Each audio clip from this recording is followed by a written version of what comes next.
be questioned.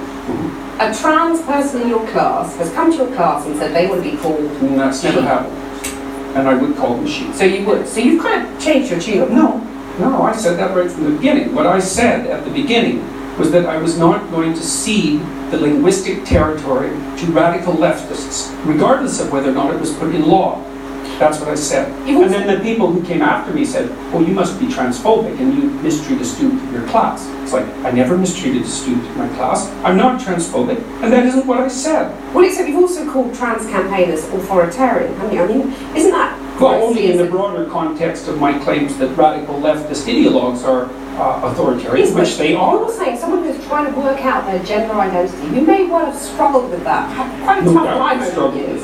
You're comparing them with, you know, Chairman Mao, who saw the deaths of millions of people. Well, even if the activists, you know, they're trans people too, they have a right to say these things. Yeah, but they don't have a right to speak for their whole community. To compare them to Chairman Mao, you know, Pinochet, Augusto Pinochet, I mean, you know, this is grossly insensitive. No, I didn't compare them to Pinochet. Well, I did compare them to he was an authoritarian. He's a right-winger. I was comparing them to the left-wing totalitarians. Okay. And I do believe they are left-wing totalitarians. Under Mao, millions of people died. Right. I mean, there's no comparison between Mao and a trans activist, is there? Why not? Because trans activists aren't killing millions of people? Hey, office lady, I see you there with your Rolodex. You know what I'm gonna do for you?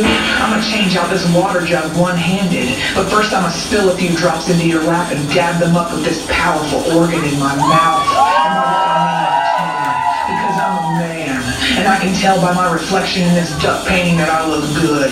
You know what a man does? Lays his finger to the side of his nose to catch the grease, then dips that finger into his beard head, and that head goes down. Yeah, I mentioned going down. You heard of it? I'm gonna take that packet of pennies and spill it on your naked back. African rain, I call that. Where's your boss? Don't answer that because he's right here. I'm pointing at me. I'm your boss. Give me a coffee and dip your undies in it because I like my coffee with a nib of cream. I'm a man, Miss Office Lady.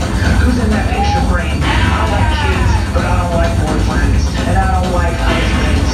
You ever been to a zoo and seen the apes?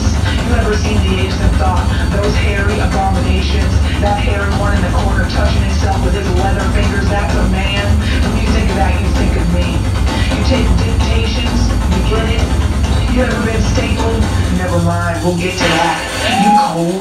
Put on that cardigan you got hanging over your chair. Do it slow. Pick up that phone and dial SEXFUN, and guess what? My belt's gonna vibrate and I'm gonna put you on speaker so you can hear yourself begging. I'm gonna pick up the phone saying, what am I? And you know how you'll answer? Oh man. Go ahead and cry if you need to because I love being flattered. Yeah, lick that envelope. Get that corner real good. Let's refill your stapler. Go on. Get out them Post-its and write yourself a reminder to thank God for man. You got too much shit on your desk. You like foreplay? I don't. I like to cut to the chase. Call a spade a spade.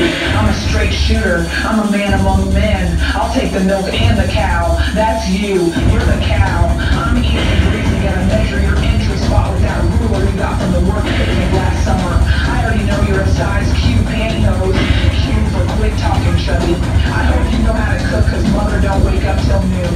And by that time I'll be here with you, refilling your water cooler and watching you suck on that hard candy like you never heard of an innuendo. So get ready because come 5 I'll be in the van outside waiting, rubbing at myself like that ape in his cage, thinking about your nasty, nasty, nasty desk. And so help me, don't you forget the paper clips.